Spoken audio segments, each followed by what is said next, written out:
The war in Ukraine is rocking the already rocky international energy market. And rising gas and diesel prices aren't expected to turn around anytime soon. Joining us live is Denton Cinquegrana. He's Chief Oil Analyst for Oil Price Information Service. That's part of the Dow Jones. Thanks for being here with us this morning.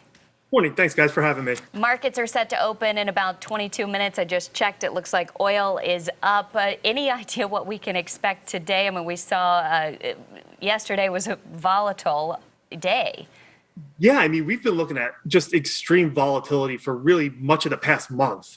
It's been nothing I've ever seen before. I've been doing this, not forever, but, a little more than 20 years. And the moves that we've seen are just kind of unprecedented. It does bring me back a little bit to 2008, where we saw huge moves. And that's when crude oil reached their record highs right around $150 a barrel. Denton, for those that don't follow the markets, they're sitting at home going, okay, the prices went up. What does that mean for me? Like, where are the places that I'm going to see that in my everyday life? How does that trickle down?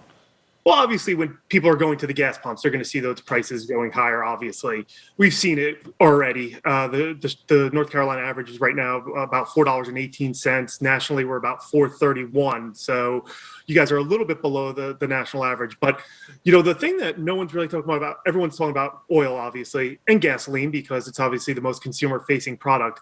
But what no one's really talking about is diesel prices. Diesel is now over $5 a gallon on the retail level.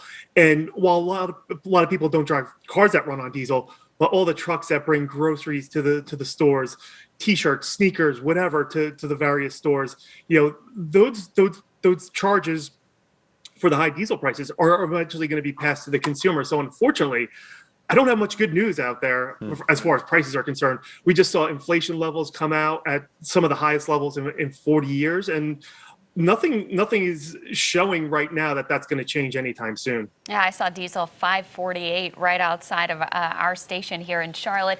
Can you kind of put into perspective, how tight is the oil market? Right now, well, when you consider that Russian oil is basically off the market right now. Some is going to get down to China, a little bit got to India as well. There's a pipeline that runs from the middle of Russia into China. So there's going to be some flow that way. But suffice to say, we could take somewhere between 3 and 4 million barrels off the global market. When you couple that with a market that had already been in deficit by roughly 1 million barrels a day, give or take, then you have Iraq doing field maintenance, which again is going to be temporary. Libya over the weekend had a force majeure. That's another almost 1 million barrels a day coming out of the marketplace, out of the international markets. And even our neighbors to the north, Canada, has some typical field maintenance that takes place between March and May anyway. So, you have all this stuff happening at the same time, and it creates obviously a volatile atmosphere and a tight environment for at least the time being. I do think the second half of the year looks very different from the first half.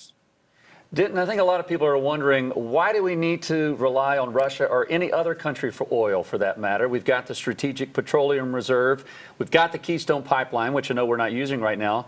Don't we have enough to be self-sufficient here?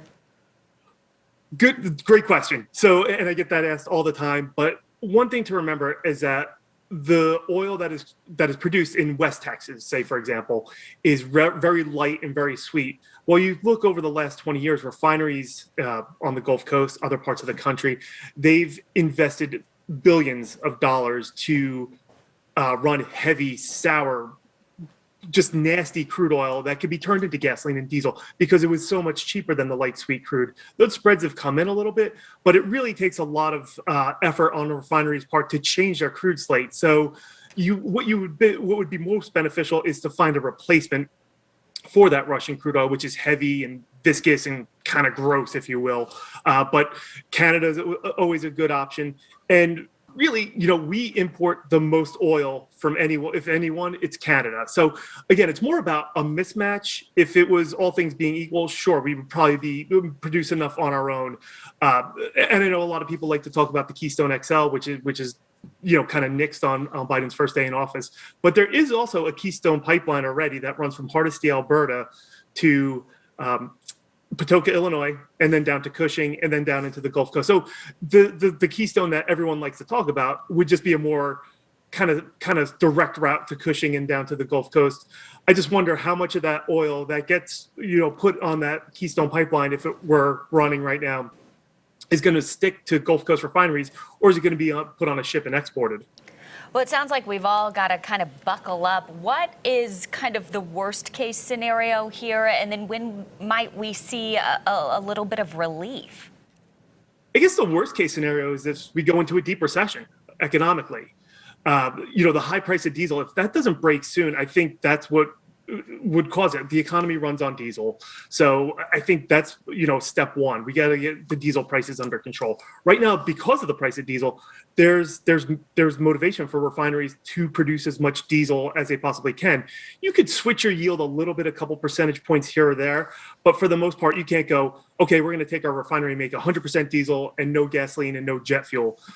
You can't do that. You could tweak it a little bit here and there, but again, if you max out on your diesel, you're going to lose out on some gasoline production. So that's kind of step one. I think diesel prices need to get under control first of all. And honestly, go back a month and even 2 weeks ago, I never thought I'd say this, but I really do think retail gasoline prices get close to or have a brush with $5 gasoline. Even before all this happened, I thought in the second quarter we would get towards $4, maybe have a brush with $4 nationally. Obviously, circumstances have changed, and we're well above that right now. And I got to be honest, I think we're on a collision course with a $5 national average. Wish I had better news for you guys. Well, at least we're getting it out there so you can kind of prepare for what's coming. We know summer demand increases for oil. How do you think that factors into what we pay at the pump? Yeah, no, that's always a big factor. But usually your highest prices are, kind of in April and early May when we see that transition from winter grade to summer grade gasoline. Gasoline markets operate on a very just-in-time basis. And you always see pockets, it's never widespread across the country, but you always see these pockets of tightness when that shift in grade of gasoline specifications changes over. So that's always a little bit tricky. I suspect we're going to have that again. And that's probably when we get to those high prices. And then things start to cool off a little bit. I mean, by cool off, I don't mean go back down to like $3 and less. By cool off, I think getting back down to kind of where we are now after being up close to $5, probably sometime in the second quarter. So sure, gasoline demand in the summertime usually ramps up, but the market's a little bit more prepared for that. One other thing to consider is that normally in times of high demand, we might get imports from, say, Europe, for example, not necessarily finished gasoline, but components that go into making gasoline. And right now, considering their natural gas situation, most refineries run on natural gas. Those refineries may have to kind of reduce operations, so they're not going to be as much, the armada the armada of ships may not be coming across the Atlantic like we might normally see in the spring and summer. Do you think that $5 pressure point is enough to change consumer habits and in return have an impact on the market? I really do. Yeah, that's what we're finding out. The conversation has really turned from increasing the supply to where does demand destruction come into play.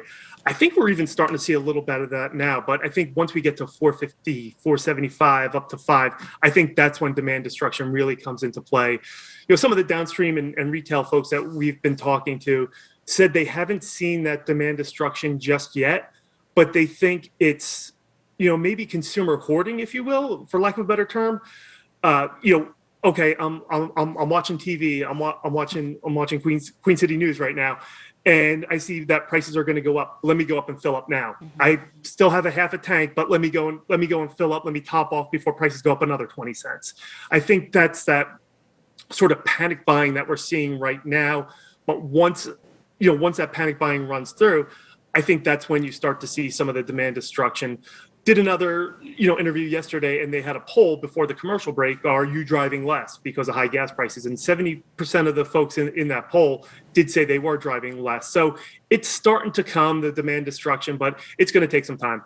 Well, and some people that are closer to their jobs have talked about, well, I'm going to switch and maybe I'll start cycling for exercise and save money on gas. But the thing is we forget how many products petroleum is used in: plastics, bicycle parts, eyeglasses, electronics. It's used in everything. So everything's going to be affected by this. And so, Denton, thank you for your time today. We appreciate this. We hope it doesn't get to $5, but I think you're right. I think you wanted to give us some good news, and unfortunately, we're not quite there yet. But thanks for helping us understand what's going on going on in the market. Maybe next time I will have better news. Well, listen, we would love for you to come back on Yeah. with the good news or the real news, whatever that is. We've enjoyed this conversation.